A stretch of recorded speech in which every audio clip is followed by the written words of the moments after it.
Hello, friends. Welcome back to The Crawl, and welcome to we'll call it the premium director's commentary track for How Metroid Saved the Galaxy, which is my big Metroid documentary retrospective thing, whatever you want to call it, celebration of the full Metroid series. This video is now a little over 2 years old. It just passed its second anniversary back in April. And with the current videos I'm working on, as always, they just take more time than I think they will. Because of that, I figured, hey, let's do something fun while we're waiting for those. Get you guys something to enjoy until those next projects are wrapped up. Now, this little behind-the-scenes look, actually, it's not little, it's going to be like 2 hours long, but this behind-the-scenes commentary is... Look, I'm just ripping it off from three of my friends. K-Bash, HPR Shredder, and Tricky all do these behind-the-scenes looks, different formats. K-Bash does kind of like a watch-along commentary / review of his own videos. HPR and Tricky do like timeline walkthroughs, show you how they made their most recent videos. This is going to be like, you know, you're watching the Fellowship of the Ring commentary track. We're just going to watch. I'm going to talk along and just talk about how this was made, give you some insights into the background of it, what happened behind the scenes, who helped me with what, because I really had a lot of fun making this project, and there was a lot that went into it, and pretty much everyone involved in some form or fashion had some sort of hand in this in a way that you wouldn't know about just by watching the video. And so this is not only like a little trip down memory lane and a look behind the scenes, I also want to, like, you know, celebrate and kind of thank everyone who was involved in this, because this video wouldn't exist at all without the people who, you know, contributed their interviews, the people who were helping with the filming and behind the scenes stuff. So how this is going to work is I'm just going to press play here in a second, and for this version, you'll hear me talking over it, so the video itself will be a lot quieter. If you want, you can always load up the video on YouTube at fuller volume and watch along, whatnot. I won't be pausing or anything. We're going to let it rock. And yeah, so without further ado, this is How Metroid Saved the Galaxy, the behind-the-scenes director's commentary. Let's go.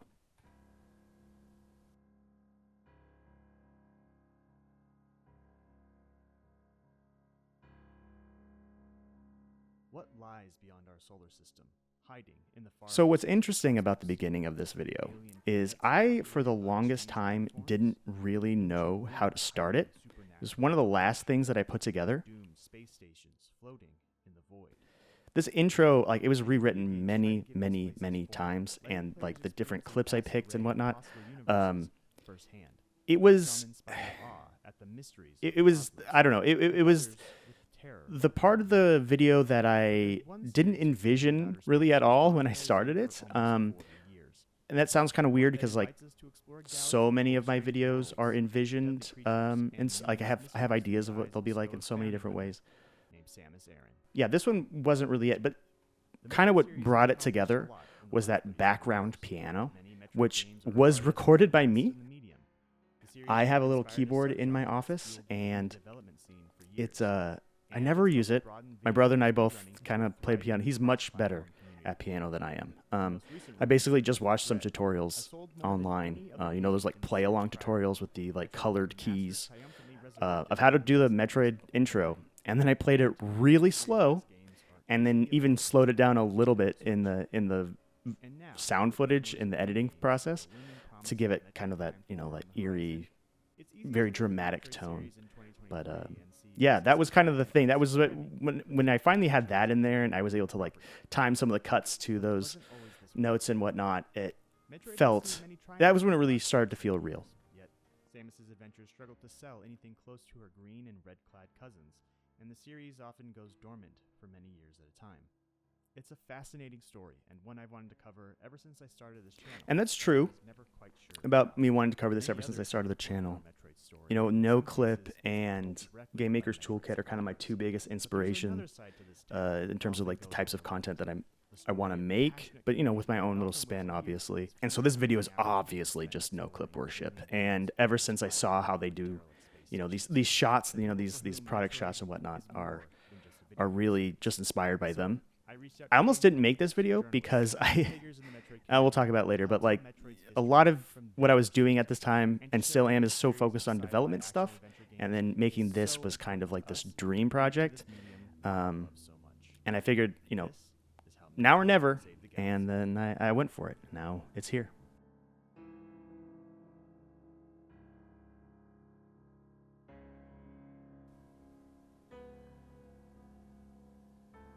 A lot of people really didn't like the name, or at least one person in particular hated the name How Metroid Saved the Galaxy. They thought it was too. They refused.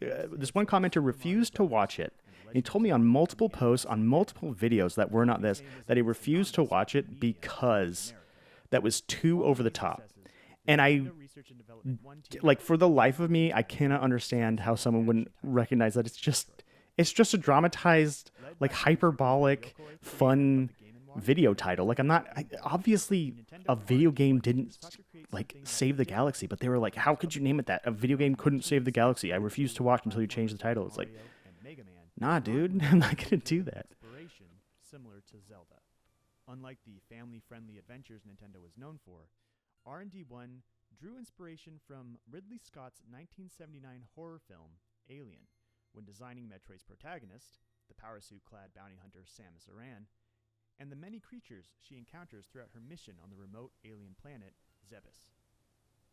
A lot of this behind-the-scenes stuff, like the development stuff, I wish I had integrated it into more of the questions, because this one of the few things I'm very proud of this video, but one of the few things that I wish I had done maybe a little differently is interspersed more of the development history. And so, oh wait, the GOAT. Got to interrupt myself. Hayden, HBR Shredder, one of my closest friends, one of my first YouTube friends that I made doing YouTube. This video, this whole section, I love this part. I owe so much to him because he was the first person I asked to do this documentary. He's the first person I told about it, and he was my cheerleader through the whole thing. And his answers, he was the second set of answers I got, and it helped me lay out kind of the skeleton of a lot of the segments that he's in, and really made this feel like an attainable project. And having him he got his answers to me like within a couple days. It felt like it was like him and another guy who I'll shout out again. And that really gave this thing so much early momentum, because as I found trying to do this sort of thing later, if you don't have that early momentum, it can really stymie the project entirely. And he's a huge Metroid 1 fan. He's one of the biggest Metroid 1 evangelists I know. And then so Tony is a friend. We have a lot of, it's a podcast kind of environment, like Games Radar, Laser Time. He and I both were fans of that, and then became like, we guested on it a lot over the years. We both he worked at GameSpot for a while before I did. So he and I just, mutuals. And that moment where we talk about he talks about the music, he messaged me when he saw the video. He was like, dude, that was perfect. I love the way you edited that. And that was one of the most fun ways to edit it. Fascinating. And then Andrew. So interesting thing about Andrew's answers.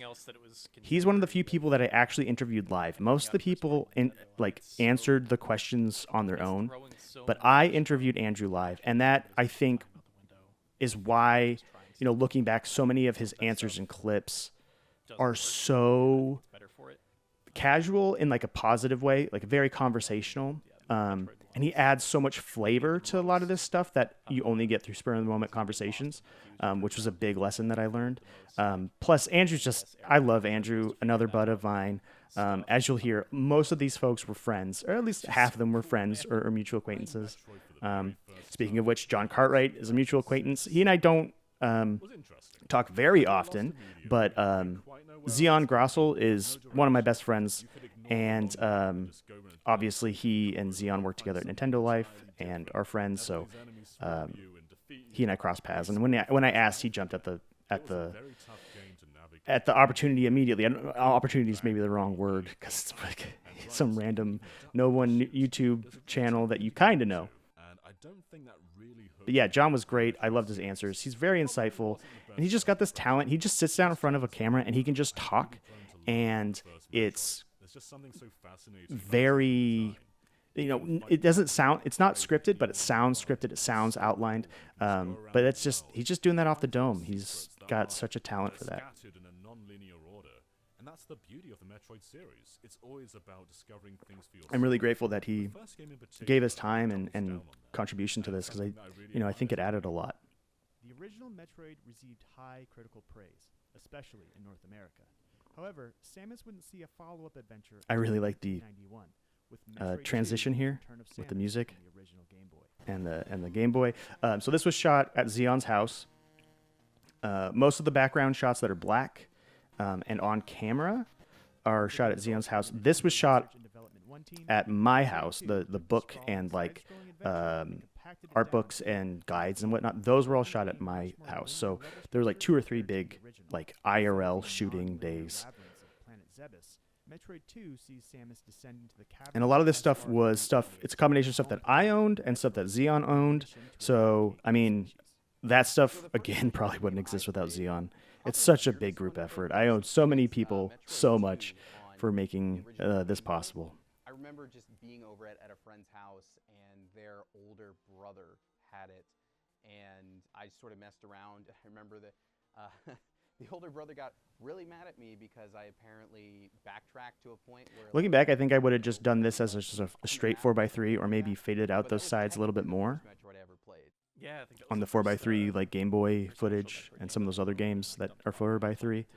I added some, you can see a VHS effect and some grain and stuff to make it feel like it's an old game. And I like that. I think it worked. But I think in terms of the layout, that's one of the few editing things that I would have changed. To the point that it's kind of bordering on directionless. Interesting thing about Zach here. Zach and he worked at IGN. I got some freelance work through him back in the day. Now I believe he's at Twitch still. But he and I found out we had a mutual friend in common. One of my good friends from high school moved to San Francisco, and he is friends with Zach. Anyway, that was just a fun little small world thing. Not being able to understand it because I was about 6 years old. It was pretty obtuse and pretty difficult. And Zach is one of the biggest Metroid fans that I know. I mean, everyone in this video is on some degree, but I couldn't make this without reaching out and asking him. I really like that drawing of Samus. Metroid 2's atmosphere reflects this change appropriately. The soundtrack starts heroic. Actually, HBRI Shredder and I just recently ranked all of Samus's suits on his podcast called Waiting for Nintendo, which actually he and I were going to do that together. But because I got the job at GameSpot and some other stuff, I wasn't able to. Anyway, but yeah, that suit was one of my favorites. Yeah, it's not a lot of space pirates and Ridleys there that are actively seeking to harm. And just this art in general, I think Metroid 2 has such a cool aesthetic. It is an evolution from the first one, clearly, and it's where so much of this stuff was established, but it still has that old 80s, 90s science fantasy novel art that I'm really fond of. For the most part, the quote-unquote enemies and stuff in that game are just... They're just the stuff that lives there already. Okay, so this shot is moving because it's the earthquake, after you kill all the Metroids, right? So I don't think I should use it. Looking back, I don't think I should have used it, but I think I was laying it out. Okay, actually, this point, sorry to cut myself off again, about Metroid being a 2D side-scrolling dungeon crawler. A lot of people might be confused as to why I made this video about Metroid when the channel is ostensibly really focused on dungeon crawlers. And I don't, it is, but it isn't, but it is, right? And that right there, I think, is the best encapsulation of why. In fact, I have a half-finished script about why Metroidvanias should actually be called, especially like the Castlevania side, should be called like 2D side-scrolling dungeon crawlers. And so that was that little comment where I made it, and then Andrew bringing that up, which he just brought it up organically. I was like, okay, I got to include this because this really helps tie the whole reasoning together. And that's maybe something that maybe a video or one of those like articles like I did for Monster Hunter Wilds, those premium articles. Maybe I'll do that for that Metroidvania dungeon crawler crossover thing. Another just iconic painting, Metroid painting. Okay, so Cinemax and Chauffeur, and I encountered Cinemax through his channel, where he does some like game archivist stuff. Just put out an awesome documentary about like archiving and restoring the original Sinistar. Really cool stuff. But he does these Metroid like not just remixes, but he makes music using a lot of the Metroid Prime sound fonts. And so in this video, I use a few of his tracks, and then I also wanted to get him and Chauffeur, his partner, on to get their thoughts about Metroid. And then Kate, everyone who is in like games preservation, games history, probably follows Kate on social media. She had a really great video about Samus, the hidden origins of Samus and her suit design. And then Reese, the host of Kiwi Talks. I think everyone who follows Metroid Prime news probably knows of that. So many cool interviews, so many important insights come out of that podcast. Another person who I knew immediately when I was reaching out to people that I had to ask, and very, very grateful that he said yes, and some of his answers, we'll talk about it later, I think were really powerful, and I enjoy I appreciate that he contributed some of that stuff. Metroid was the first game in the series written and directed by Yoshio Sakamoto, who previously worked as an artist on Metroid NES and Metroid 2.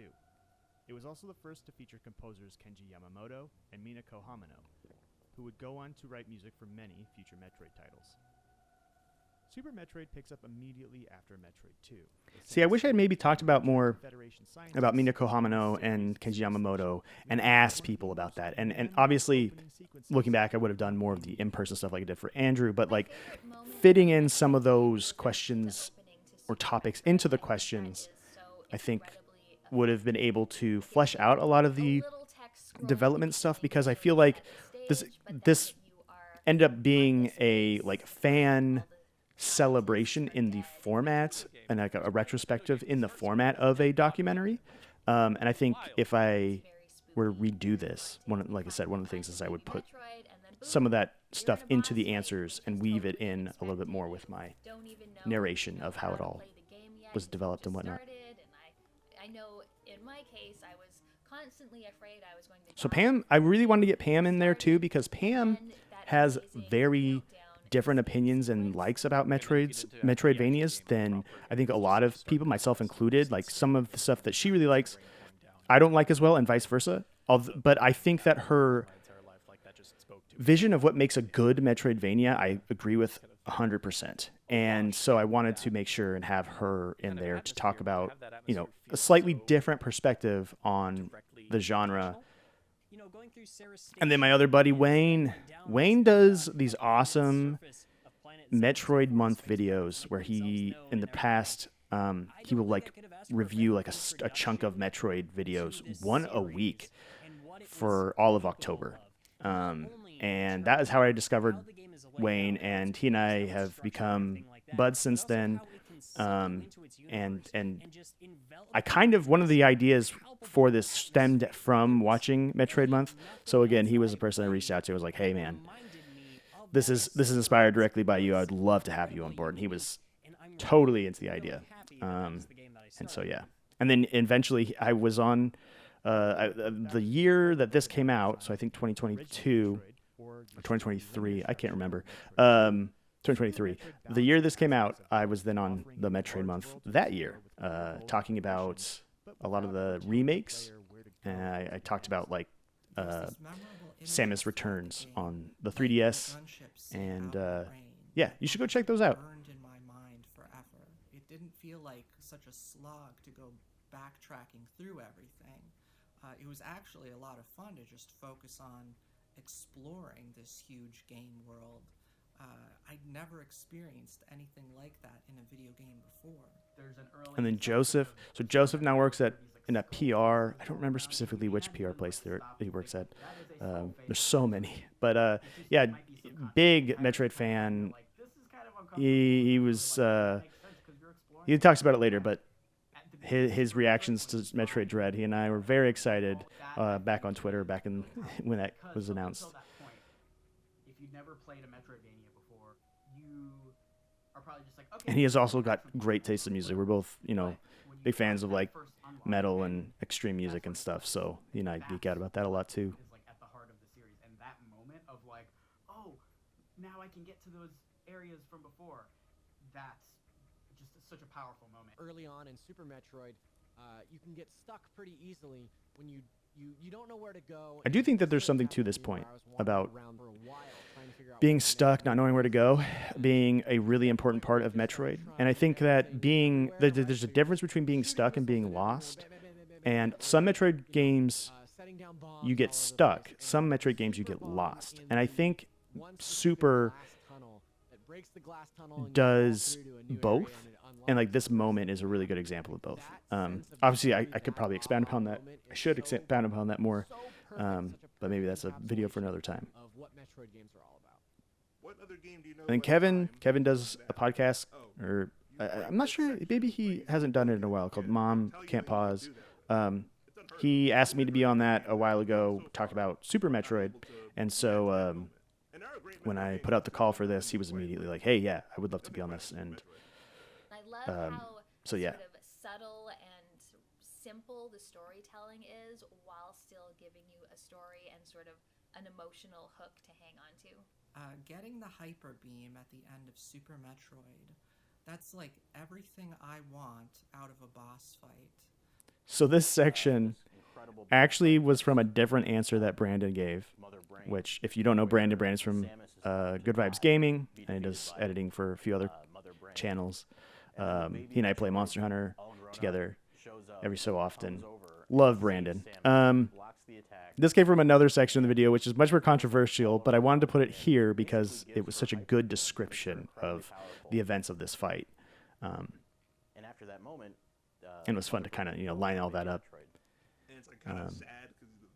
Same with Kevin. Kevin had a good like overview, a description of how this all happened. So they were fun to kind of weave those two together. And Kate's as well. You're just running out of there, the clock ticking down. It's like a mad dash to the finish. Great ending. Great way to close that game out. In terms of aesthetics, I think it just holds up so incredibly well as a game. So the pacing for just the bosses, this section I felt worlds and was a levels bit that you're experiencing harder to pull off. I think the first two sections were a bit slower, and I don't know. Some people I've heard mixed feedback on if people like the Metroid 1 and 2 sections, the pacing there better, or if they like what Super and some of the other ones were where so many people had so much to say about it that I just had to pack so much in there and cut so much out. And I don't know. Maybe I would have done this a little bit differently, but actually that's not true. I'm happy with how this turned out. It's just obviously it's going to be different sections of the video have slightly different pacing, and I think certain ones appeal to certain folks more, obviously. Super Metroid still feels like kind of the embodiment of everything that works so well about Metroid. There's a reason that every GTQ ends with some kind of like four-way Super Metroid. Now that is one thing that I wanted to do more of and I didn't, and none of the speedrunners that I reached out to either responded or were able to be involved, but I wish I had shown some footage there, done a little bit more, because I think that is such an important part of Metroid's history. And, you know, Andrew's point about it was good to include, but yeah, I think there could have been a little bit more there. After Super Metroid, And that's kind of what I mean is like fitting in more personalized in fact, Nintendo's next answers and questions about stuff beyond just like, what do you like about Metroid and your favorite, whatever, your favorite moment, your favorite game, yada, yada, yada. Most popular titles. I first discovered And this was Metroid fun. This was series, this part was fun. The same way as a lot of other people with Super Smash Brothers. Super Smash Brothers. Super Smash Brothers. Super Smash Bros. Super Smash Brothers. Super Smash Brothers. Super Smash Brothers. Smash 64. Every like half the people all said it, so I just knew immediately when I was going through the answers, like, okay, like every as I saw another one saying Smash, another one saying Smash, I knew that this is what I was gonna have to do. There was really something interesting. And this is okay. So Dylan, another fellow podcaster, he and I had a couple podcasts back in the day. One PNB and the other Grind Forever. He was the first person who got me his answers, and I was able to use a lot of his stuff again as like scaffolding to set the early timeline up when I was editing this, and that early momentum from him and Hayden were huge. It was also my first fighting game, so my introduction to Samus was pretty brutal, if I'm being really honest. Melee was just a couple years after the original Smash, and there was a lot more to see. And so these were shot at Xeon's house. Multiple stages, different. I used so many different like shots of it, like zoom-ins and like cropped stuff in, because we took so many different takes and whatnot. But they, even with all the B-roll that we did have, it's still there was I ended up like really having to stretch it out. With new fighters like Zero Suit Samus, Dark Samus, and even Ridley joining the pool of playable characters, and new stages, support trophies, and other Easter eggs showing up in each subsequent Smash Bros. Game.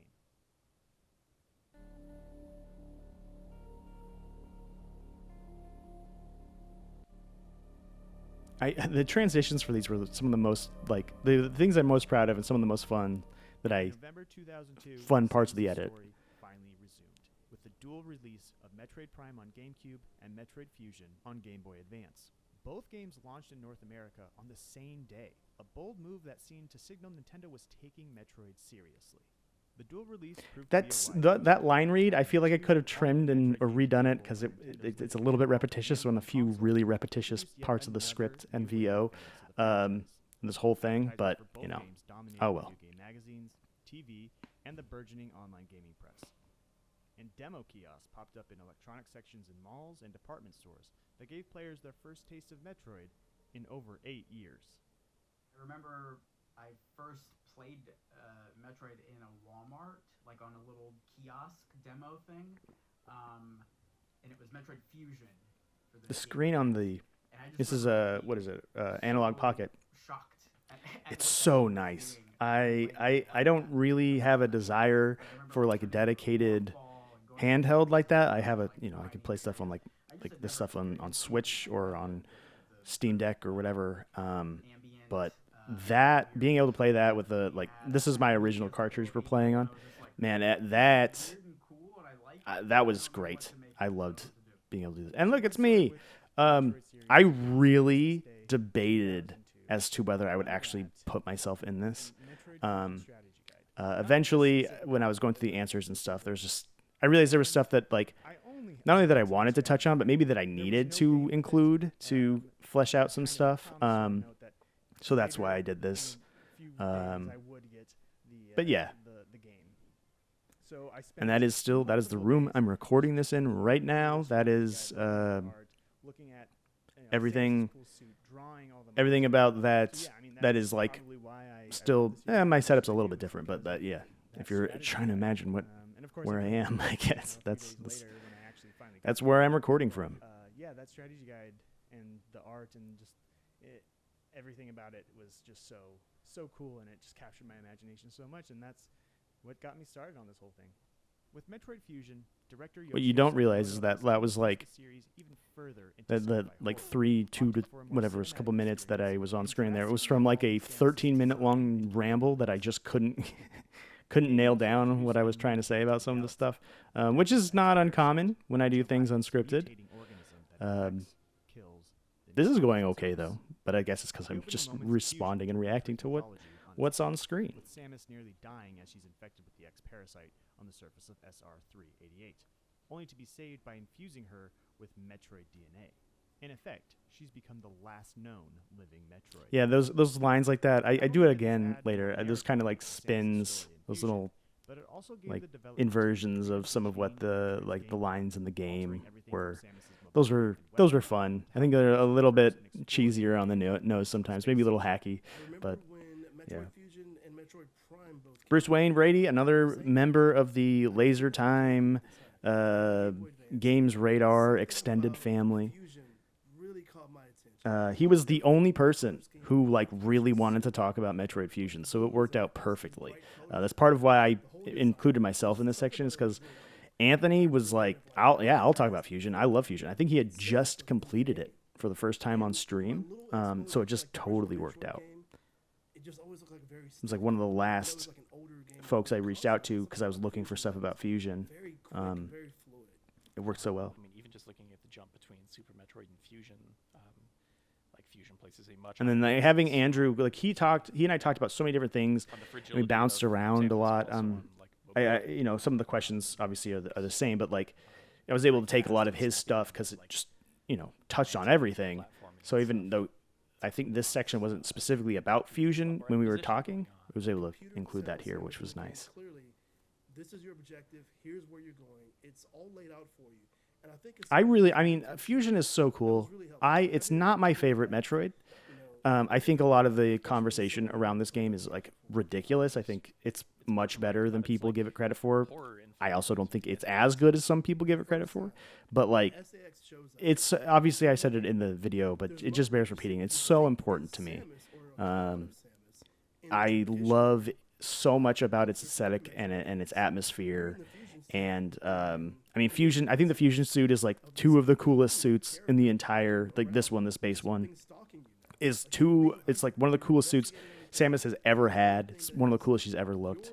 And I think that, like as Anthony said, like it really, it marries this kind of like aesthetic and narrative element of what's happening with her with like the ludic gameplay element of how she feels and how she looks on screen and her abilities, but also her fragility and all this stuff. I think it's such a great example of like cohesive game design, like marrying narrative or I should say expressing narrative with gameplay and aesthetics. So yeah. On the Game Boy Advance, like before Dead Space, It's funny that you mentioned Dead Space because I like Dead Space and Mass Effect and Halo. Like if you like, these are things that like thematically I kind of keep them in my mind in the same place as Metroid, and like they all kind of overlap in different weird ways. And for a long time, like the original Dead Space, Metroid, and Mass Effect were like my favorite games of all time. That's changed a little bit. But Metroid's the one that I've really stuck with. But yeah, the atmosphere and the vibe. I'm such a sci-fi guy, which is so funny because like I said in other videos, like talking so much about dark fantasy dungeon crawlers, when like the stuff that like the settings and art styles, genres that I get excited about are stuff like this. Which I guess is like it's like halfway. It's like science fantasy, right? Like you're this cool space bounty hunter, but you're in these ancient, mystical, weird ruins, or body horror space stations that kind of they bridge the gap between a lot of different types of science fiction and fantasy genres into the science fantasy pastiche of like this and Phantasy Star are I think the two big examples for me.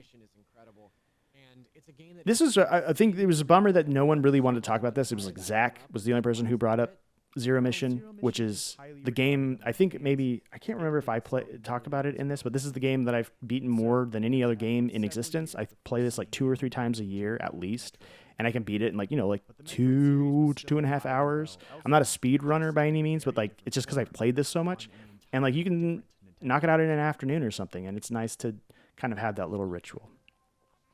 Okay, now we're on to my baby, my favorite one, the game that made this whole thing ever happen in the first place, Metroid Prime. This section was, I think, the biggest edit of all of the sections because the people who had stuff to say about Metroid Prime had a lot to say about Metroid Prime. On November 18th, And I get it. Metroid Prime released alongside Metroid Fusion. Developed by Retro Studios in Austin, Texas, and overseen by producers Kensuke Tanabe and Shigeru Miyamoto, Metroid Prime reimagined Metroid as a first-person game. I took a big, Prime's first-person and you can kind of hear it in some of the comparisons in the VO, but I took really big care to not call it a first-person shooter because Nintendo, even to this day, is so adamant that that's not what this game is.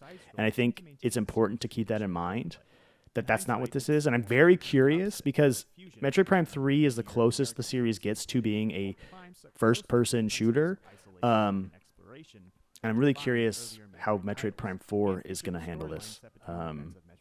Because like what we've seen from the early stuff, like the intro is very Metroid Prime 3, but everything we've seen from stuff past that is really like Metroid Prime 1 almost, and maybe some Metroid Prime 2 as well. These more adventure-focused titles in the series. And I wonder how people are going to respond to that. It'll be maybe I'll have to do another commentary of my commentary and come back and be like, well, this is how everyone thought about Metroid Prime 4. But yeah. And then Daniel, okay, finally get Daniel Alba in here, another buddy from Good Vibes Gaming, one of the co-hosts of the Good Vibes Arcade, along with Brandon here. He and I, we hang out a lot at PAX and some other, and just chat online and stuff. I really like Daniel. Daniel's he in fact, Daniel has the meme, one of the best memes that in my friend group that is erupted from here.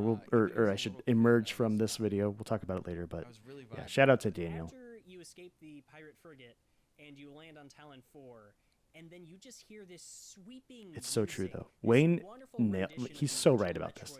Theme playing out as you just ascend onto this world. The soft rain just drizzling. It's like I don't know. I love Talon 4. I love this zone. I love it so much. And that's the thing is, like, I talk about games a lot and gameplay, I should say, a lot in this stuff. And I think so much about what I love about games just in general is just that sense of place. And like so many of my favorite games is because I just like being there. And I think part of why I like Metroid so much is because there's not a lot of like preamble. There's not a lot of story and stuff that's you have to get through to get to those cool spaces to embody. And since it's all a contiguous singular world, you can kind of just go and hang out and explore the spots that you like. Obviously, it's not like a Skyrim or something where you can just kind of explore non-linearly, but you can inhabit spaces in a way in Metroid that you can't in most games.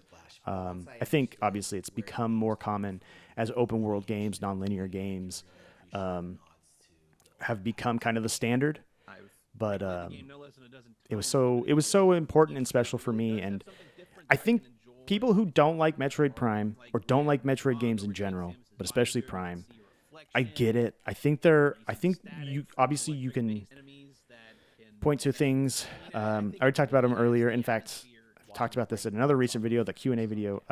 My buddy K-Bash does not like this game, and I watch his video and I like nod along. I'm like, yeah, that makes sense. Yeah, that makes sense. I get why you don't like it. Yeah, that totally makes sense. That's kind of the interesting thing about talking about games on the internet is I think so many people get mad when you don't like things.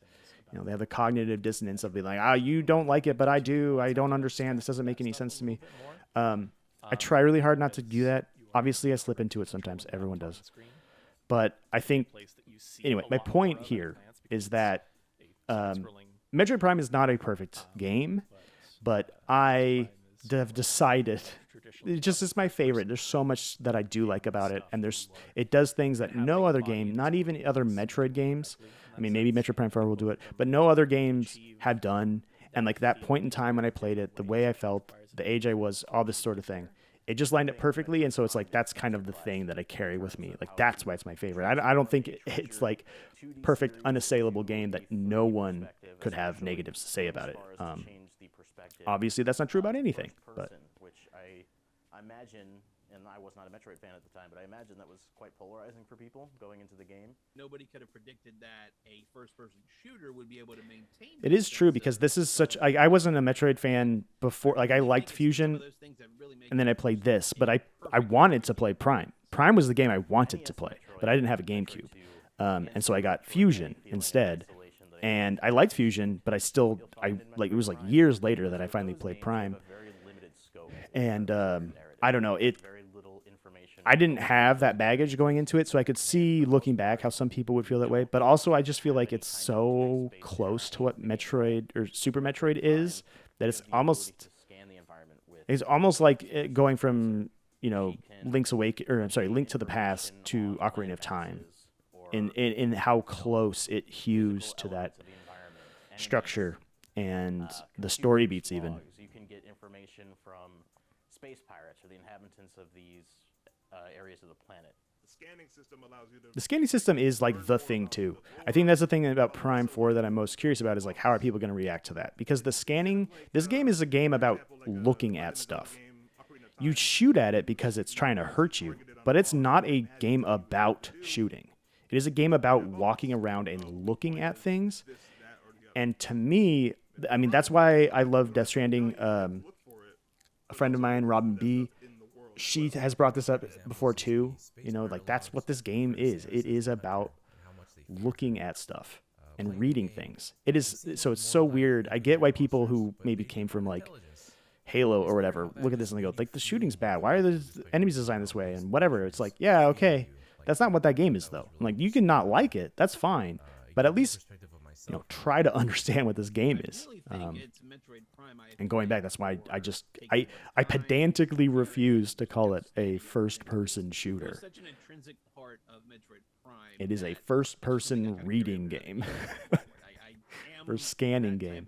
Which I've always thought it'd be fun to do like a roguelike, like a Sheeran the Wanderer mystery dungeon game where you were like collating and tabulating like the wildlife of a planet or something. It's also why I really like No Man's Sky. I know a lot of people did not like that at launch, but honestly that game was just walking around and scanning stuff at first. And you could still play it that way, but it's blown up to being like a space life simulator.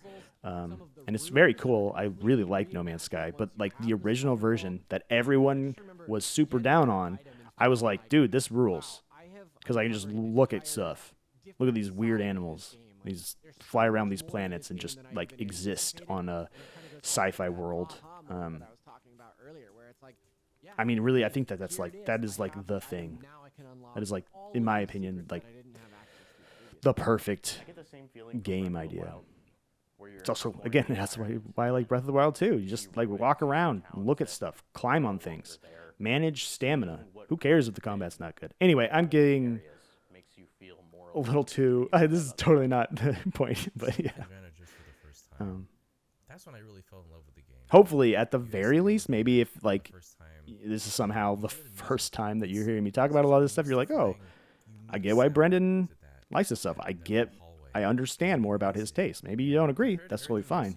But I think, if you're watching someone's videos or reading their articles or whatever, I do think it's good to know, like, what makes them tick? What are they into? And for me, it's weird alien planets and ancient alien ruins and flying around or walking around and looking at stuff, trying to figure out how to climb up that cliff over there or whatever. And the first time you enter there, you see Ridley flying across that giant shadow that hovers right over you as Ridley flies across. That's so distinctively memorable to me as well. See, this is the stuff that, like, if they do a Metroid movie, this is the stuff that's going to have to be. It's just going to have to be shot after shot, moment after moment of that. I'm gonna let this section kind of play out. I have a special attachment to it because when my mother died of cancer, I used it as a coping mechanism to get through a difficult time.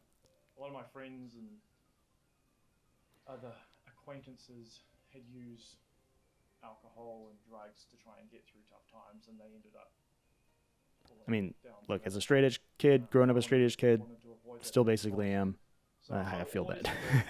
Hell yeah. Small appreciation for Metroid Prime. I mean, the devs worked 100 hours plus. It's true though. I mean, like, it's hard.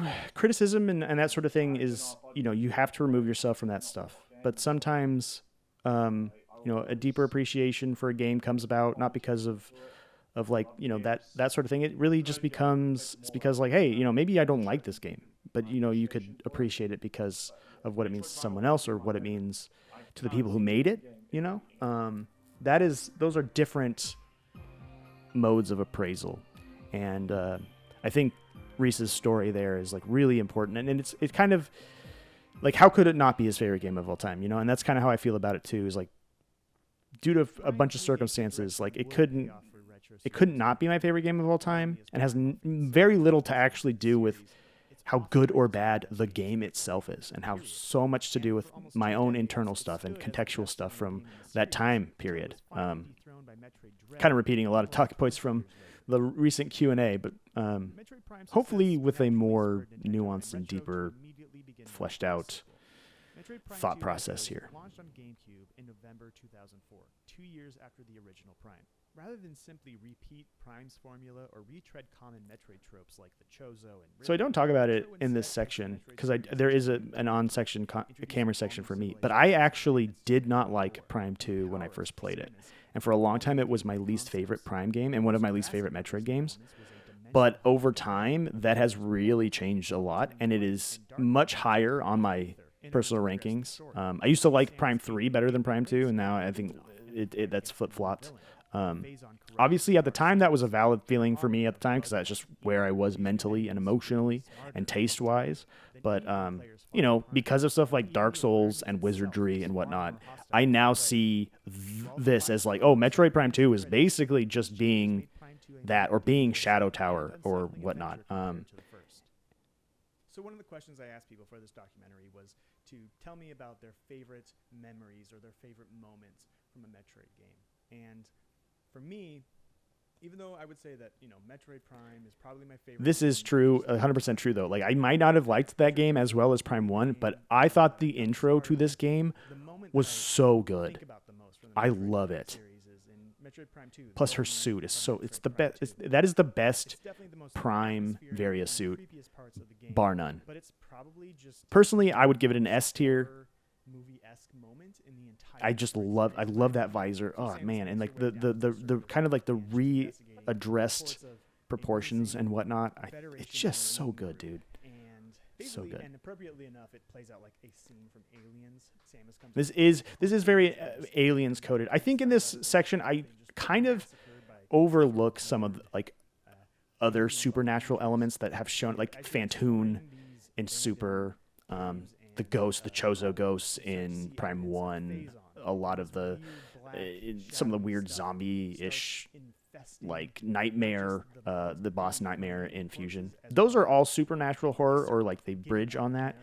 But I do think that there's a thing about the presentation of it in this game that it veers more into that. It really leans into that in a way that like some of that other stuff, it kind of like hints that this is a supernatural event. This is like, it really feels like full on supernatural. So I'm a little bit mistaken here, and it's something that I do think about when I've rewatched this. But actually, I haven't rewatched this that often, and this is one of the few times that I have. So I'm from the school of brainworms that is very much in favor of inconvenience. So this is what Andrew's going to talk about here, is kind of what I was talking about earlier with how my mindset changed playing other really like friction and tension heavy games, and going to this and going like, oh, I get what they're going for. Maybe it's not what I wanted at the time. And frankly, I think for Metroid, what I want is I just want to walk around and look at stuff, right? Or climb on things. But this added a lot of tension to that in a way that I wasn't prepared for at the time. What your next move is immediately. But yeah. I loved how that game deviated from the regular Metroid series, helped expand. Max makes a really good point here too. I like the Luminoth. I like that this is like, it's not just another Chozo planet. This is or I guess Chozo, yeah. It's something else. It's an expansion of Prime and that sort. It looks like Prime 4 is going to just kind of retread that exact plot point, which is kind of why I've been thinking like maybe there's going to be a lot of Prime 2 in that game. But anyway, we'll see. With Metroid Prime 3 Corruption.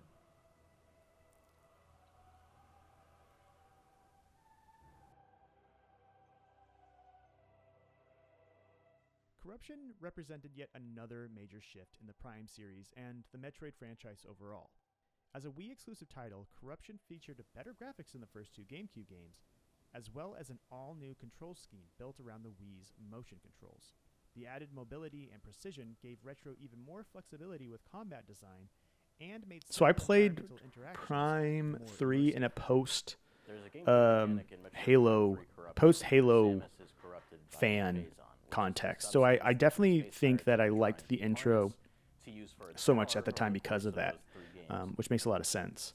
I really don't like the redesign of Samus's face and like hair. I think it just doesn't fit with the rest of Prime. I think a lot of the faces in Prime 3 just kind of just don't fit.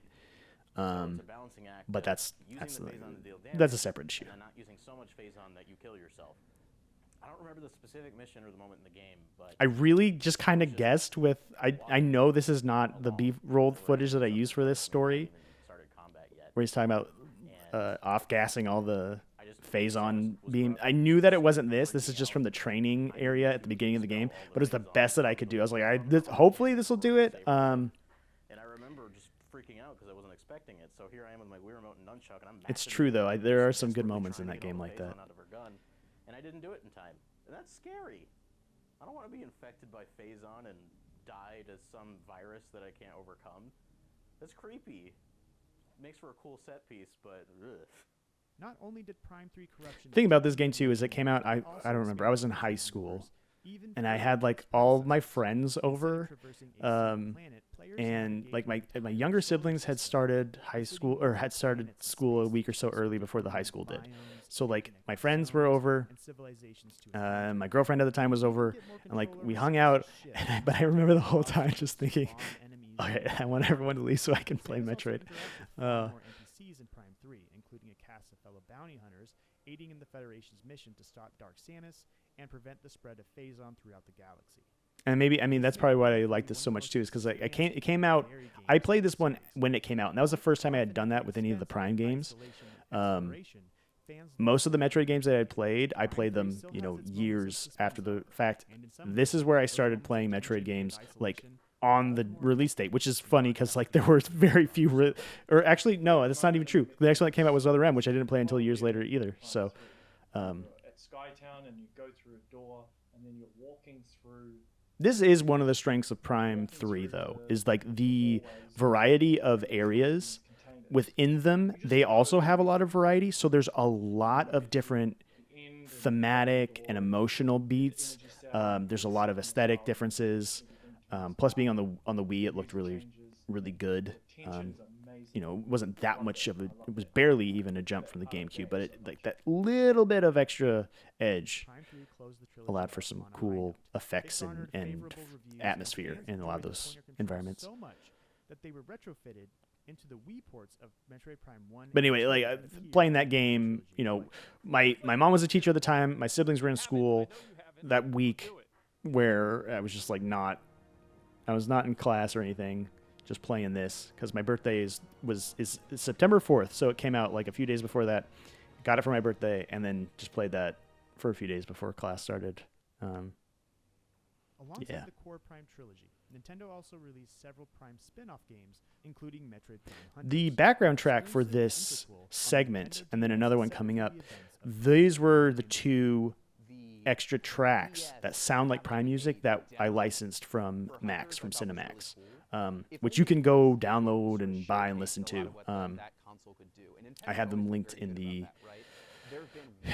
description of the actual, like the full YouTube video.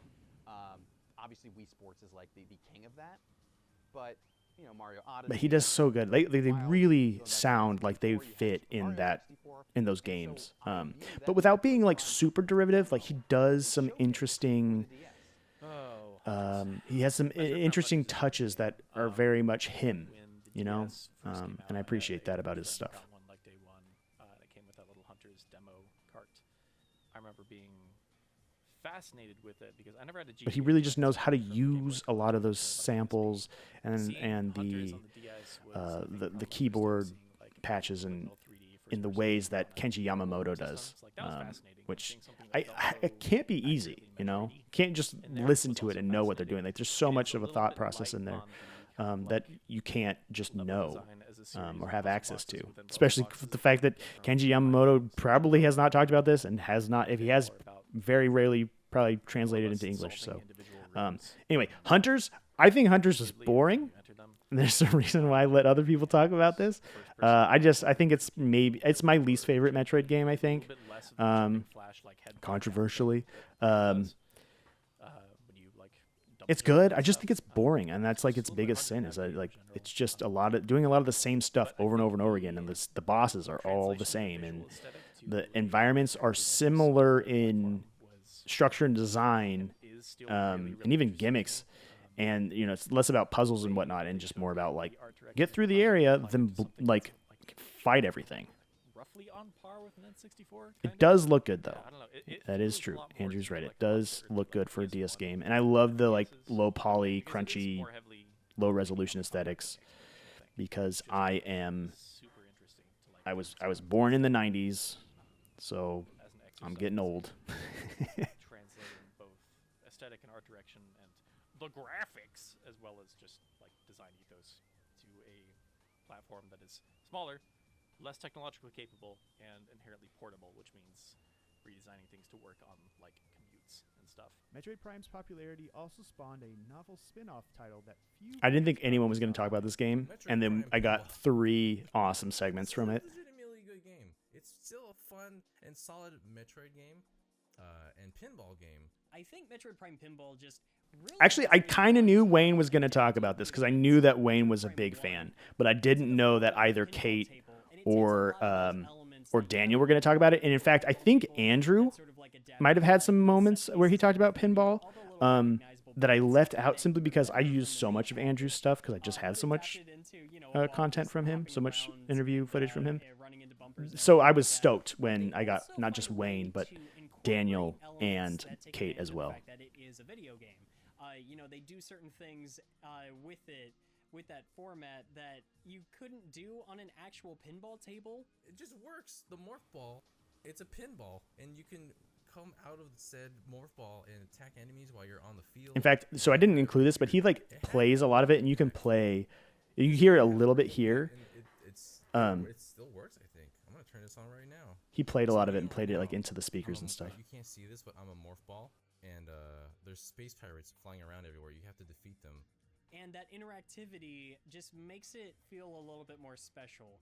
And I think it's probably one of the best pinball games I've played that's based on another video game. I mean, I like it more than Sonic Spinball, if that tells you anything. Wayne's a big Sonic fan, so if you don't understand like that, you know, not even his Sonic love. He loves Metroid 2. What am I saying? He loves Metroid 2. But anyway, is not even his Sonic love will supersede it. I think Metroid Prime Pinball is a good game.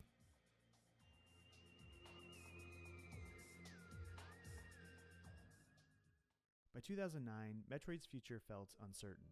While Prime 3's final end credit sequence left the door open for possible sequels, Prime 2 and 3 didn't sell nearly as well as the first, and it was clear the story of Dark Samus and Phazon was over for now.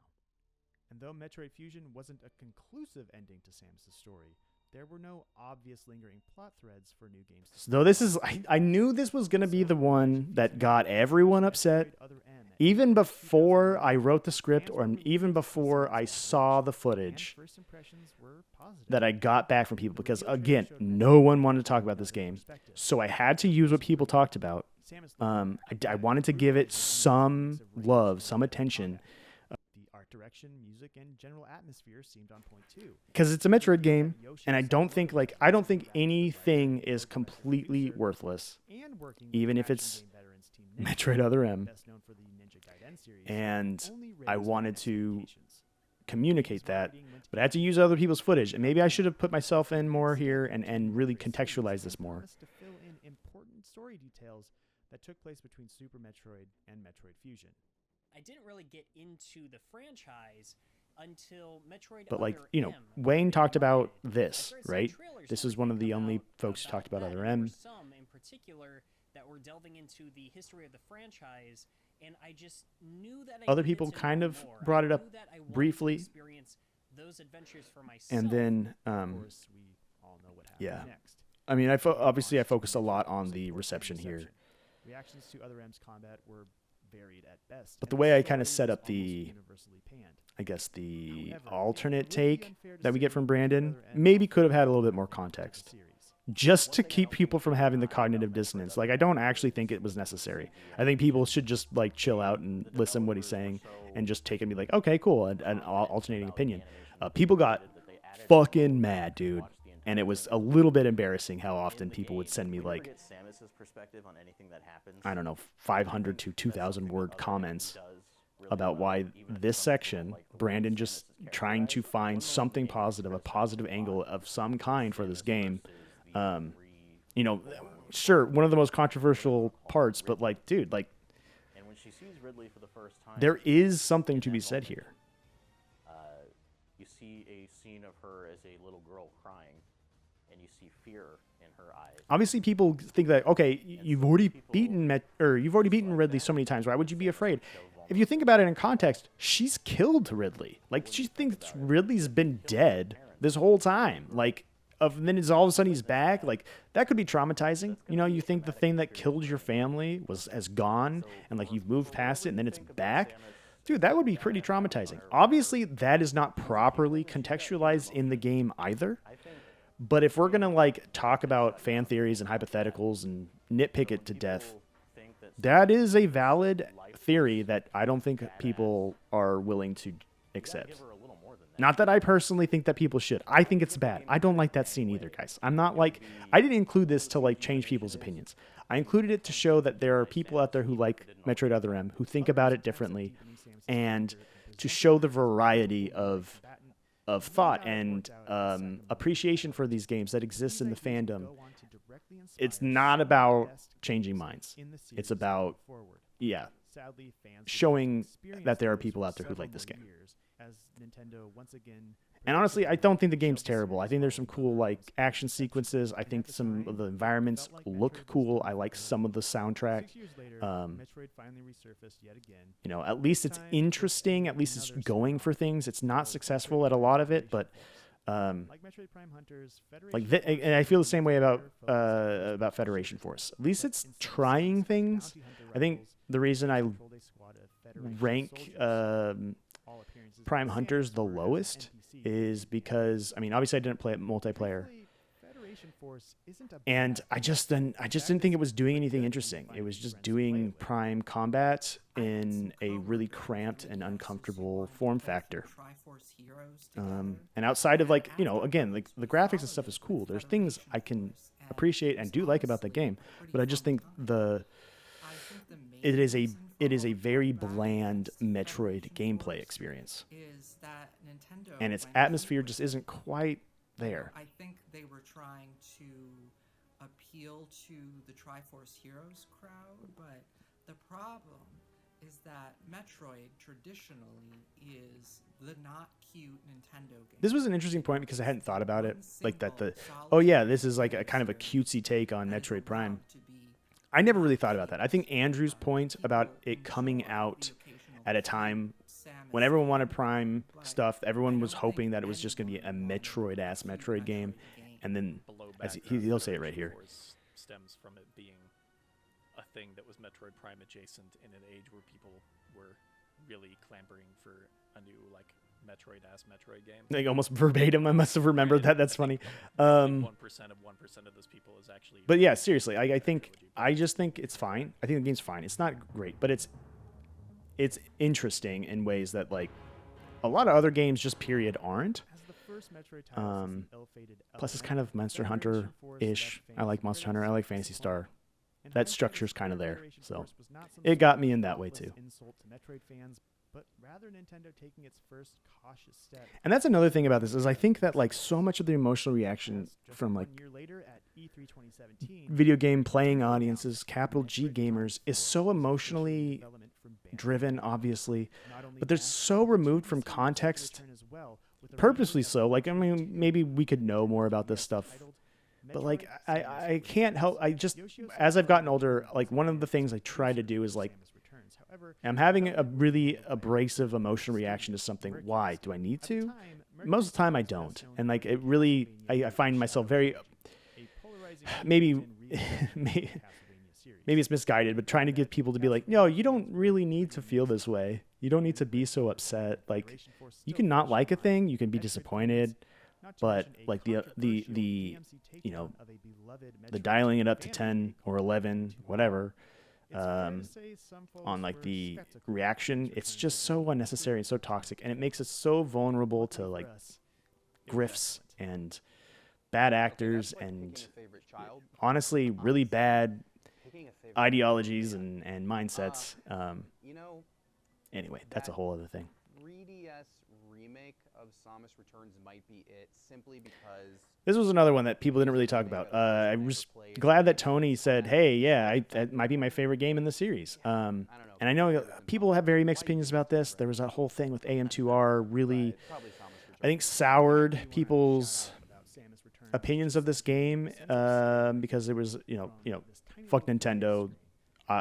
That was so wrong what they did. I'm not going to play this game, or I hate this game out of principle. Even if they didn't think they were thinking that way, I think there was some people out there who did feel this way. I love it because of a lot of the stuff that I talk about here. It's just like how it feels, the spaciousness, the visual design. I love the sense of place in this game. It's not at all like the first version of Metroid 2, but as I've come to feel about remakes in general is that I don't see them as replacements at all, ever. Even if they're marketed as such, I think they're adaptations to different hardware, to different gameplay styles, whatnot. And I think that this was successful in what it wanted to do. Whether it needed to exist or not is a different question, but it's different enough from the first Metroid, from Metroid 2 and from AM2R, that all three stand alone and can be playable. Whereas something like, I don't know, like the Oblivion remake, I question that a little bit more. Like, why does that need to exist? You can just maybe just go play Oblivion. It's mostly the same game, but but its art direction, soundtrack, and atmosphere were inspired by Metroid Prime. I do really like that. I know people were mixed on it, but I really like that this was like, oh no, that's Ridley. That is Meta Ridley. It's going to tie into Prime. I really liked that at the time. And some people took issue with me saying that, like, well, how can you say that Other M inspired this? And I'm like, I don't think you understand what I'm saying. I'm saying that Other M doing that stuff, like, it makes Samus doing this, like, I'm sure the developers looked at that game and were like, oh, see, okay, Samus can be acrobatic and beat people up with her gun and her fists and stuff, flip around. I'm not saying that, like, it was made by them or is a direct sequel or something. It's just that, like, it's all in conversation with what came before it, and so clearly, on some level, Other M's existence brought some of that idea into Samus Returns, and then eventually the Dread. Development studio, Retro Studios, albeit with an entirely new team made up of new developers, seeing as how most of Metroid Prime staff had moved on to other studios. Or this was such a big deal at the time, man. Like, just since then, fans had eagerly awaited. I remember people were just so excited that it was going back to Retro, and my first thought was like, those people don't work at Retro anymore. They left very soon after Prime 3, and they went and made Recore with Keiji Inafune. Or Keiji Inafune, excuse me. And that game did not get good reception. People did not like that game. I think that game's cool because it's like Metroid Prime and Mega Man Legends mixed together in this weird post-apocalyptic desert sci-fi planet. It's not, again, like I say, with so many things, I like weird, interesting games that maybe aren't successful at stuff. So yeah, Recore is cool, and it has so much DNA from Prime 1 especially, and Mega Man Legends in it. But anyway, that's a whole other topic. Yeah, that was nuts. Metroid Dread's announcement was. Oh, but that's what I was saying though, is like Prime 4 being sent back to Retro was really exciting on some level, but it was disappointing. I really am curious as to what that version that was at Bandai Namco was going to look like. But when this was being rumored, everyone was like, it's going to be a Super Metroid remake. It was a Super Metroid remake. I was not into that idea. I was like, that game does not need to be remade. That game is totally fine. I understand people don't like the controls, but in the context of that game and the way it was designed around those controls and everything. I just didn't want it. And so, and then I also heard people saying, oh, maybe a Fusion remake. That was another one, which I was also a little bit like not interested in. But then it was this, and it was Dread, and it was all that stuff. Man, it blew my mind, man. Possibly my favorite game in the Metroid franchise. Metroid Dread does something that I think. So making this section, the editing for this section was, I think it's probably my favorite edit, my favorite section that I edited in the whole video, and I'll point out a couple points because I tried some things that I hadn't done before, and the way that I lined stuff up, I don't know, I'm just really proud of how it turned out. However, there was never a moment where I was like, oh, what am I supposed to do here? Because the game design. I agree with John, but I do think that there's some issues with the way that Prime. It will. Andrew will bring it up here, actually. Kind of, level, so to speak, into 2 or 3 sections that are accessible from different other places on the map. I think by doing that, you get into an issue where I was talking about earlier of like, there's a difference between being stuck and being lost. Metroid Dread is a game where you get stuck. It's not a game where you get lost. And I think I prefer getting lost to getting stuck. There's like a lot of, I feel it feels very artificial in the way that it boxes you in and makes you figure out how to keep going. Whereas something like Super, it doesn't really box you in except for a couple very specific times. And instead is like, go figure out where to go. And this is like, go figure out what to blow up or what to do.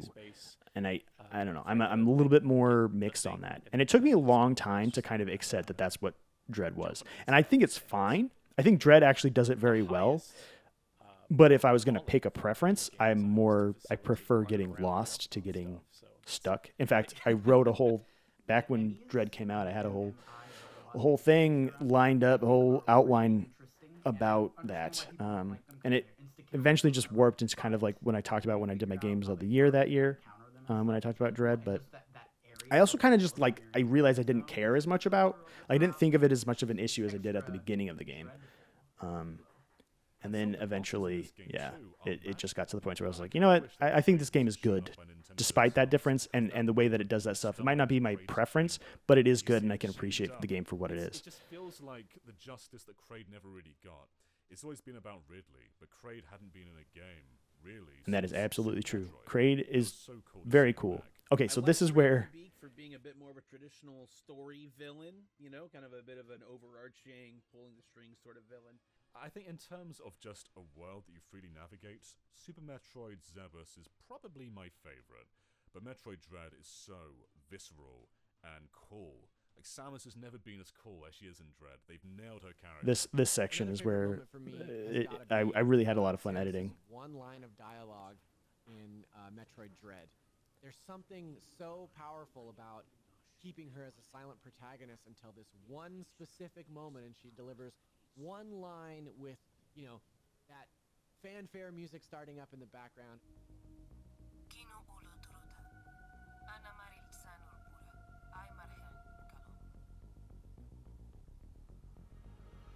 At the time, I hated that she spoke, and I hated that whole section, the way that it was a very artificial, like, oh, you finally talked to me, now you can unlock this other part of the map. I really disliked that, but I grew to appreciate it, and that was really fun. That was one of the 2 clips in this section that are really fun to edit, and this is the other one. After a really intense, but I think really fun boss fight in your Darth Vader. Dylan calls him that all the time. I love that. I love that he calls him that. In a very sort of shonen anime-esque transformation, She gets this garish green outfit that is just like the apex of her. So another thing I don't like. I don't like the Metroid suit. I'm being really harsh on Dread in this section, but yeah, having like editing it, having that her screams under Dylan's commentary. I had so much fun having this editing this. I'm still hearing those screams in my head. It was such a cool climactic fight. Dread is just a very special game that I wish. And John always ends on these like really nice, like very poignant points that are fun to like caps it off. Wayne actually does too. Wayne is really insightful with a lot of his answers, and I really appreciate having people like that on this. Like, you know, it really, like, this video would not exist. It would not be nearly as good without these people. I really appreciate what they did. It's like I put it together, but it doesn't feel like, it feels like I was just like, you know, I don't know, 20% of the reason this video exists. The rest is all of them. Unsurprisingly, rumors imply the team is already working on a follow-up, meaning this time we may not have to wait 19 years to see Samus's next 2D. My guess is 2027. We'll see. We'll see. I would love it to be sooner than that, but we'll see. This section was weird because it was like, they dropped this as I was editing the video, and I talk about it in this section, but I like scrambled. I put the video on pause to play the game and then scrambled to get this recorded, and that's why I did those other, I timed it to do all three at once. I did this, the Prime 2 on-screen segment, and the Fusion on-screen segment all at the same time. So it was a weird, it was good timing and bad timing at the same time. I actually wanted to have the video out by like the end of February, and then it was announced in February, so it got pushed to April. Or maybe it was March. I can't remember when this came out specifically, but it added like 2 or 3 weeks onto the whole process. But I will admit, I played through the whole game with the dual analog sticks, and I thought it felt great. That is something that surprised me. I am a defender of the original game's control scheme because I think it was designed that way for a reason. And as much as I like playing Prime Hack every once in a while, these are not first-person shooter games. And so, like, this need for them to feel like Quake, to be fast and bunny hop and, like, feel like you're playing, like, yeah, Quake or Doom or Unreal Tournament. That's not what Metroid is. So I didn't want it to feel like Halo either. But honestly, it works fine. I think it works just fine. And part of it's because also I do think that, like, standardizing control schemes is only necessary from like a mainstream AAA perspective. It's not necessary for all games. You don't need every game to control the same way.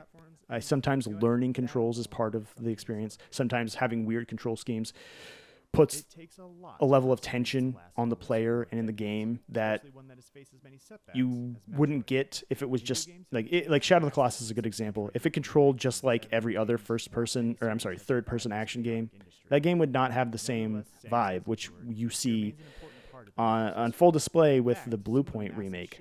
That game plays really differently with more standardized controls compared to like the artistic intent of the original games.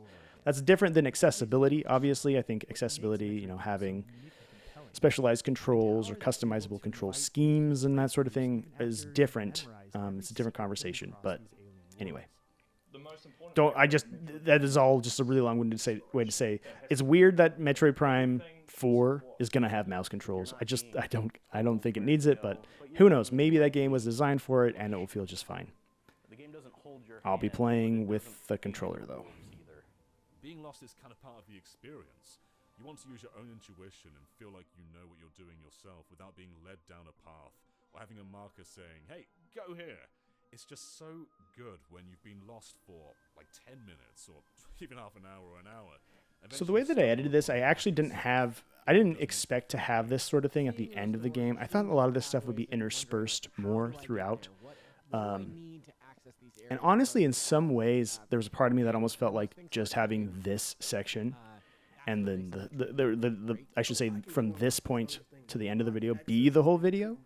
But there was just so much good stuff, and I had already there's a lot of stuff that I trimmed out of this. This could have easily been a 2.5 hour long video. I think before everyone's footage was trimmed out, it was like 3.5 hours long. That's how much stuff was cut. But this stuff, I think it was important to get the history, obviously. I wanted to do all of it. I wanted to get the history out there, and then I wanted to talk about this stuff, this more fan perspective, player perspective. That, yeah, I wish I'd done a little bit more of the historical stuff from these folks, get more of their, like, what little fun tidbits of history and whatnot that they know, put that in the retrospective historical sections of the video. But this stuff is really like, this was what I asked everybody. This was the meat of in the pre-production planning and interviewing phases. This is the stuff I was most interested in talking about. So that's why there's so much of it, especially at the end. That's the way I was able to get it to fit all together. Or just the people that love being set in there, taking their time and just taking it all in.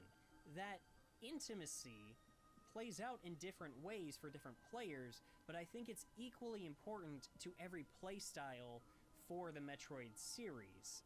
Like, to me, that's the biggest thing about Metroid that makes it so. I think a lot of this stuff also ties into. You feel like you're in a place. Everyone's kind of saying it in similar but different ways. Of like, there's a sense of place and atmosphere that is so unique to Metroid, and you don't get that in almost any other Metroidvania games. Even games that are very much trying to be Metroid, which, to be fair, I think those were a lot rarer up until recently. I think most Metroidvanias were trying to be Castlevania. Actually, Pam's about to say all of this stuff. At least not a lot of them. That loneliness and isolation and kind of It's absolutely true. Of exploring an alien world and just sort of Samus against the world and in turn the player against the world, which I find really. And I would say that it goes even further than that, though. Like, obviously, it's some level of nostalgia, but like the way that Metroid looks, the art direction, the legacy art direction, I should say, because every game kind of looks different. But like the legacy art direction, sound design, music, composition stuff, it creates. There's just something about the way that Metroid does stuff that I just don't think anything can really match.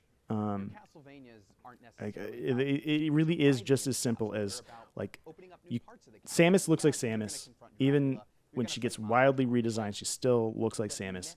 And some of that stuff you just can't recreate it.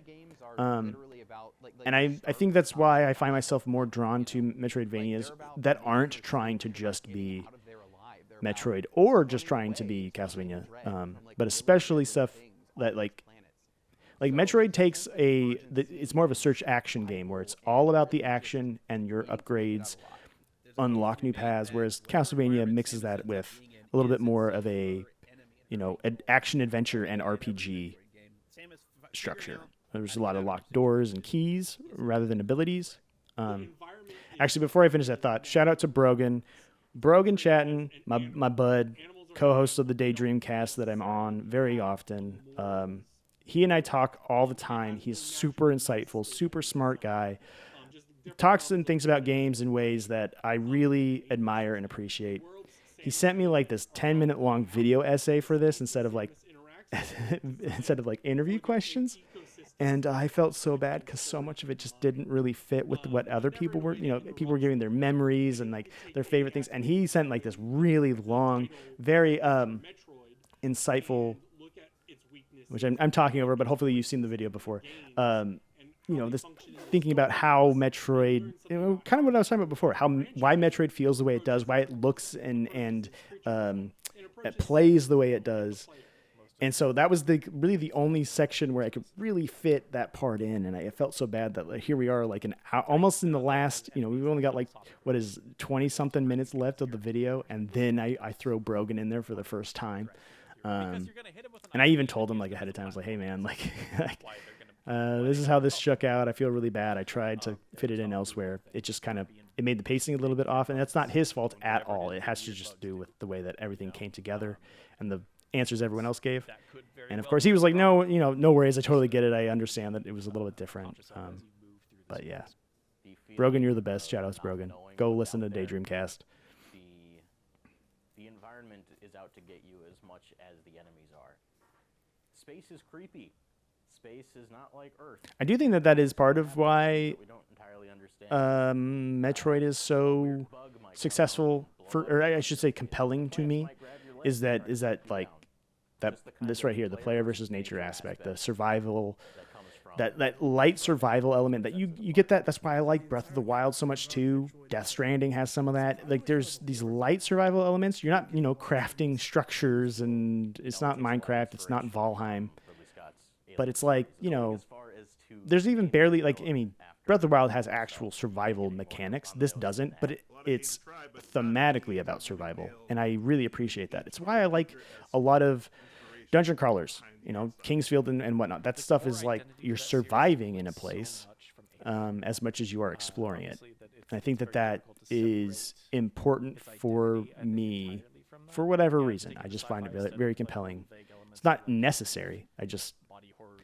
It can elevate a game for me if that's kind of the theme or atmosphere. Kind of got its own kind of spin on an existing aesthetic. And that's another thing too, is like Metroid gets weird, Metroid gets creepy, and sometimes even gross, but it doesn't go total HR Giger. It doesn't go total body horror. And I think that a lot of Metroid likes, like something like Axiom Verge and Axiom Verge and I can't. There's another one that I'm blanking on. Forgive me, but a lot of that stuff goes like really gross body horror or really weird, creepy. That Metroid just doesn't quite tip into, and that almost sounds like it's like, oh, it's a more kid-friendly, family-friendly thing, and I don't think that's what I'm saying. It's more just like the recipe of Metroid is so hard to hit. And I think it's better when a game just is like, I'm not going to do that. I'm just going to do my own thing.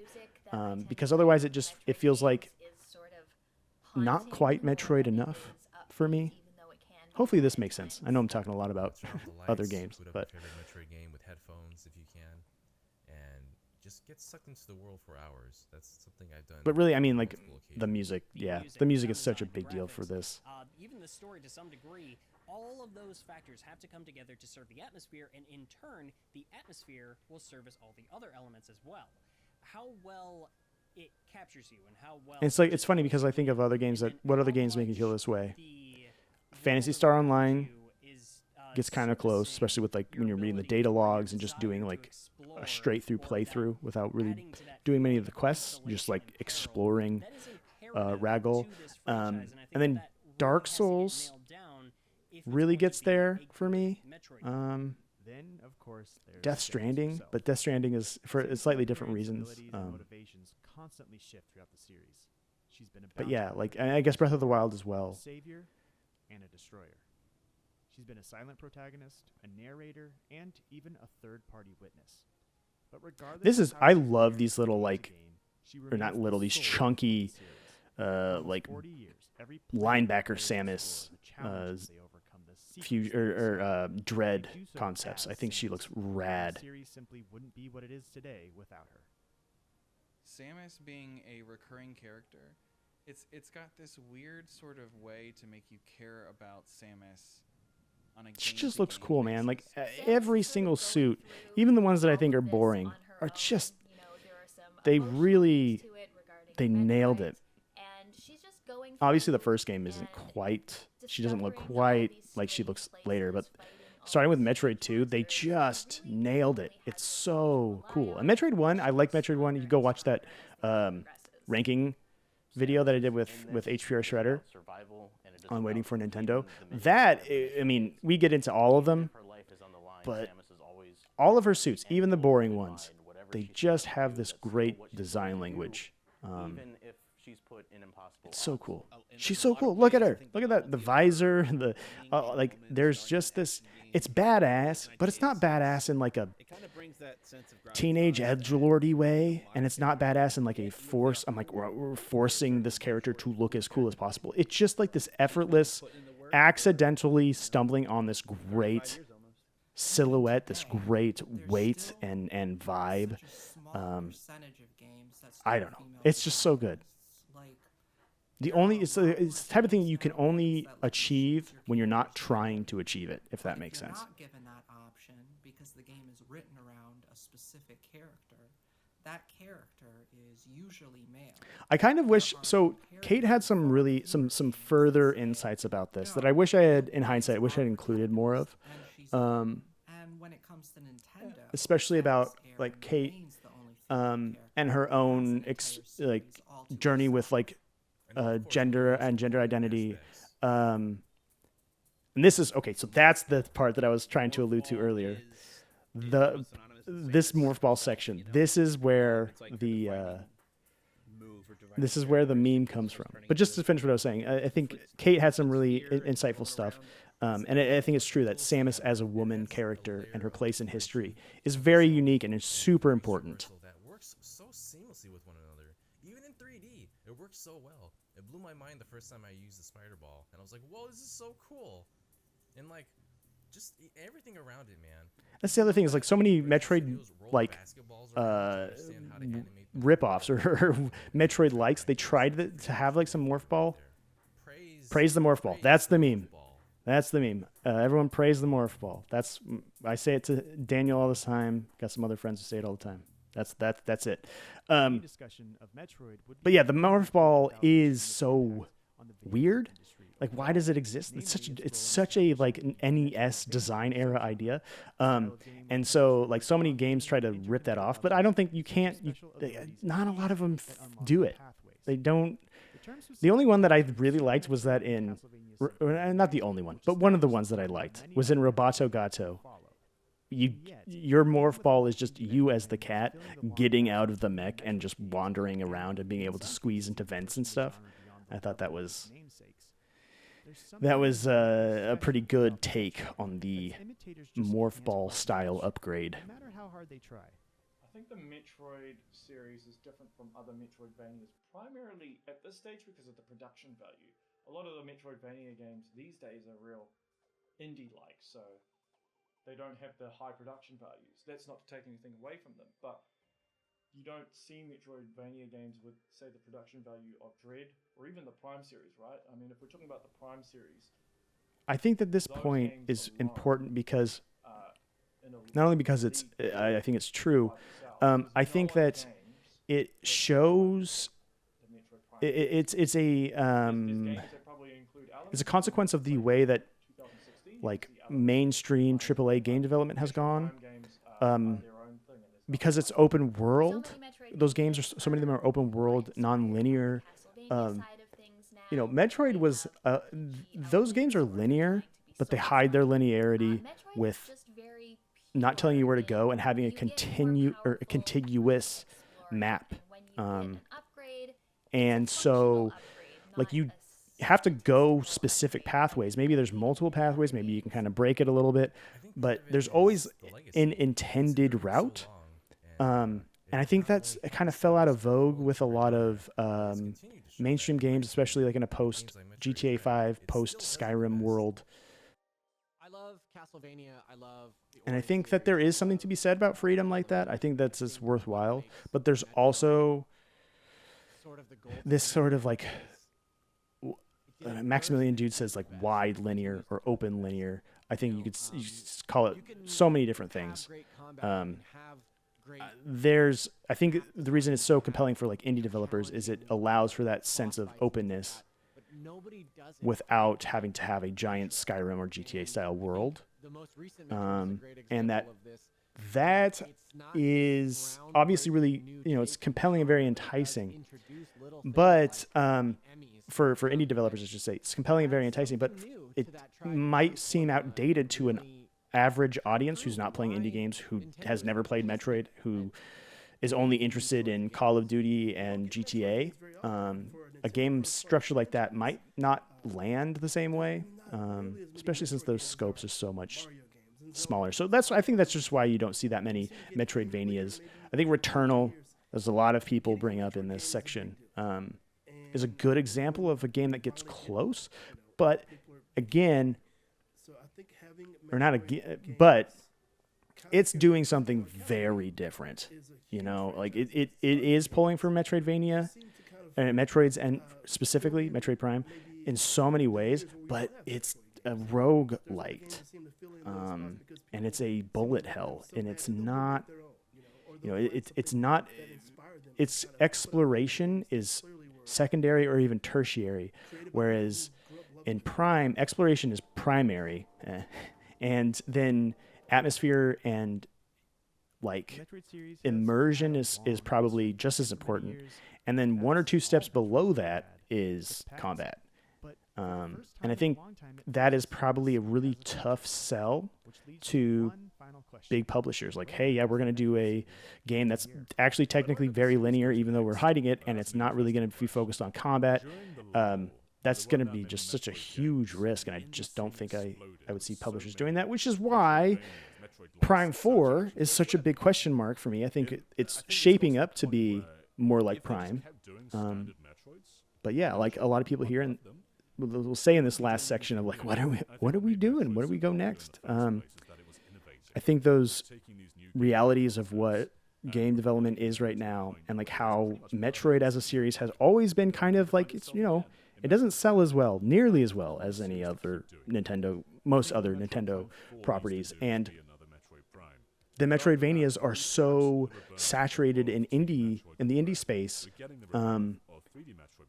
It's such a weird place to be in. And I'm very curious what Prime 4 ends up being like. And I'm very, very curious if and when we see stuff from Dread sequel, what that would look like. Maybe we won't. I don't know. I think I haven't heard any rumors that they're further along. I know people were saying that they had started maybe working on it, but that there's been no leaks or rumors or indication that Sakamoto or Mercury Steam. In fact, Mercury Steam just put out a different game. Obviously, they could be working on Dread too, but yeah, who knows? I do think a lot of this stuff is important, though. I think, like I've said it in a QA recently, I think a third-person view that Returnal has, like a game where you're playing as Samus from that third-person perspective, would work really well. And I think it opens up for a style of gameplay, multiple styles of gameplay, whether that be more action-focused, shooter-focused, or just like a little bit more acrobatic in the exploration, or more, like heavy like Prime games are, but not quite as precise as some of the 2D games get. Anyway, I think there's something there, and I wouldn't be surprised if we see stuff like that. I frankly, I do think that though that like Prime or Metroid 6 will just be another 2D game, but maybe there will be another game after that that's different. I also wouldn't be surprised if Prime 4 is the start of another trilogy, and that we see another cycle where like Prime 5 is weird and like Prime 2 was, and then Prime 6 does what Prime 3 did and is a little bit more shootery or something. I don't know. We'll see. I have no idea. I'm just spitballing, throwing ideas out there. Who knows? I think a lot of folks are just going to be happy to see a return to. But I am. I'm just so excited for 4. I've had some ideas of maybe how to cover that. We'll see. I think I really just want to play it and just enjoy it, and not really go in with any sort of like content or critical lens necessarily. Really just let that experience be whatever it ends up being. And the lessons I've learned from stuff like Metroid Dread and even Elden Ring and Final Fantasy 16 and stuff is like, games aren't going to be exactly what you want them to be. And so it's best to go in with an open mind, whether you like them or not. Some of those games I like better than others. But learning to just let the game be what it is and accept it on its own terms has been helpful for me in my appreciation for games and broadening my horizons. So as much as I want it to just be and feel like Prime 1 again, I think I'm just going to let it be whatever it is. That said, I think a lot of people are pretty on the money here. like Hayden talking about like a wide, expansive possible Prime 4 or sort of open, like this sort of game. I think that that's what it sort of is looking like. I think Prime 4 Beyond is looking like it might have some of those like big vistas and set pieces. In fact, Hayden and I were texting back and forth when this was coming out, and we were talking in the production of this documentary, and just talking about like, what if it was like, how like in Dark Souls, you climb through one area and then you reach a vista and you turn around, you look and you're like, oh my gosh, that's the Firelink Shrine down there. Or that's the bottom of New Londo, or that whatever. Those moments where like you're like, I can't believe I walked that far, or that's how it all connects or whatever. I do think that some of that aesthetic and like continuity, mental and structural continuity, Metroid is just like, I can't think of another word. It's primed for that sort of thing, and I would love to see some of that in the way that like Vuros, the exploration of Vuros, kind of evolves and is structured. Borrowing concepts or ideas from recent success. And Zach has a good point here. Is like, maybe what we don't need is like Metroid to be anything other than a Metroidvania. Maybe Metroid can just be a search action game, but it can do weird stuff like the Emmys or that sort of thing. Whereas like, I think a lot of Metroidvanias are like, how are we going to redo the power-ups? How are we going to do this?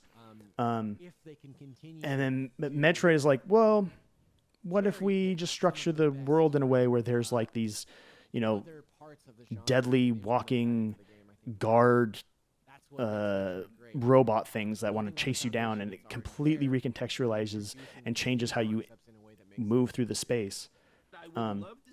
That is the type of thing that you really only get from Nintendo. Obviously, there are some great Metroidvanias out there that do some really weird stuff, but I think that's such a Nintendo thing. And then Dylan too. Dylan and I talk about this a lot. What if there's like a weird Metroid game that's like this, like Dead Cells, or like Cadence of Hyrule, like an indie team under the guidance of Nintendo making something at that scale?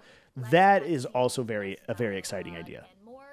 I do think though that they're probably just going to stick with like either third-party stuff like Mercury Steam or in-house stuff like Retro to do this, but I don't know. We'll see. Really engrossed in the game and not, doesn't take you out of it in any way. Just again, feeling like it's Samus on this alien world that you have to explore and discover and conquer on your own, rather than having to spend too much time talking or having too much story. I agree with Pam. I think that I would prefer, and I'm hoping that Prime 4 is really like limited in its story stuff, because it looks like it could have a lot, but maybe closer to Prime 2 in its story stuff. I just kind of don't need a lot of stuff. That's why I was a little bit frustrated with Samus talking and having like in Dread, and having a section where the map unlocks because you had a conversation rather than like you figured out what to do. And that is not the sort of presentation or pacing and design that I'm looking for. But again, maybe I just got to go in with an open mind. You never know. Maybe the next Metroid game will be tons of story and I will love it. Who knows? Probably not. And I probably wouldn't. But who knows? Maybe. There are some cool stuff, like the Federation being the enemy seems like the obvious next move and whatnot, but I think Sakamoto has kind of proven that like he's got some weirder ideas maybe, and like we'll probably see something. I wouldn't be surprised if it's the Federation that we're fighting against, or that's hunting down Samus or whatever. But I just really think that if there is a Metroid 6, and it seems like there will be. Sounds like there will be. If there is, I wonder if it's just going to be really weird and not something that we just don't expect, story-wise at least. some way. She has her roots in the Galactic Federation, as we saw in Metroid Other M. She obviously doesn't feel very great about those years. Having more of like So I that just like to stealth see stuff where they from take that. the Emmys Samus is into already like on the like infusing it into more of the game would be cool. Like a Metal Gear Solid, like a 2D Metal Gear Solid sort of stealth game with Metroid, like having Samus be on the run like that. I don't know, probably wouldn't work quite as well, but having more of that stuff, that could be cool too. What I don't know I want, and that's the most exciting thing about this industry. Is we're often But yeah, given things this is that we John's got it design, on lock here. and that becomes our new design. We don't know what it'll be, and maybe the thing that it will be, we won't even know that we'll want it to be. I totally butchered that, but you know what I mean. Has a future. That hasn't always been certain. Okay, here we are at the very end. At the very least, Metroid fans can be at peace knowing that we have not yet seen the last of Metroid. Would you believe me if I told you that last line and then that music drop here? I thought about this for so long. Like, this was the thing that while I was making everything about it, I was imagining this credit sequence, and I knew I wanted to have Stemage, Metroid Metal, the group Metroid Metal, with the guitarist Stemage. I reached out to him and asked if I could use it, and he was totally cool with it. And so I was ecstatic because I was like, this is, it's going to come together. It's going to be perfect, because I was imagining it with this song. And, the elevator stuff fading into each other and all that stuff. I just had this all up there. And I knew that that's what I wanted this to look like.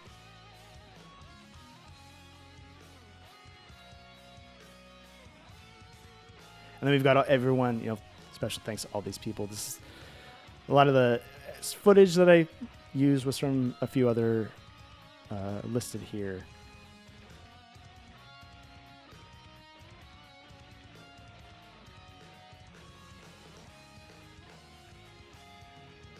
I really like the Prime 3 elevator, I guess. Now, the special thanks, these are folks that I asked, and most of them said yes or that couldn't be in it. There are a few people that maybe it's good that they weren't in it in hindsight, but Jeremy Parrish was especially and Matt from My Finished Video Game. It just didn't quite work out, which was a bummer, but I really appreciate it. In fact, I saw Jeremy Parrish at a convention and told him about it, and he was stoked to hear that it came out. He was very interested in the project. So anyway, shout out to him. Shout out to everyone. Again, shout out to Gunpei and Sakamoto, Tanabe, everybody. And then the Ko-Fi supporters at the time. A lot of them still are subscribed. A lot of them are still now over on the Patreon. It's because of them I got to make this thing, and it's because of everyone else, all the folks with the interviews and Metroid Metal, Cinemax for the music, Xeon, my wife Michelle for helping me film. I don't know. This was the biggest thing I've ever made, still to this day. And I have ideas. I've got other projects in the works that are similar to it, that are similar format or whatever stuff, and then other stuff that's just in my mind that I would love to make, but haven't done it yet. But who knows? Maybe we will. Anyway, I have talked for almost 2 hours straight now, and hopefully it was fun. Hopefully it was enlightening, and I hope you had a good time. I really appreciate you watching. I really appreciate you sticking around and subscribing and all that stuff. As I said at the top, other videos are in production. Turns out that videos and documentaries and other projects that involve a lot of work outside of the editing bay, they take a while. And so, this is a nice little stopgap, hopefully. It'll be up early on the Patreon and maybe the Discord. And then I think it'll probably just remain unlisted, because I don't know how YouTube will feel about having a duplicate thing, and I don't want to have people confused about it or whatever. But anyway, we'll see. We'll see. However you're watching this, however you found it, thank you once again. You are the best, And yeah, I will see you all again soon. Bye for now.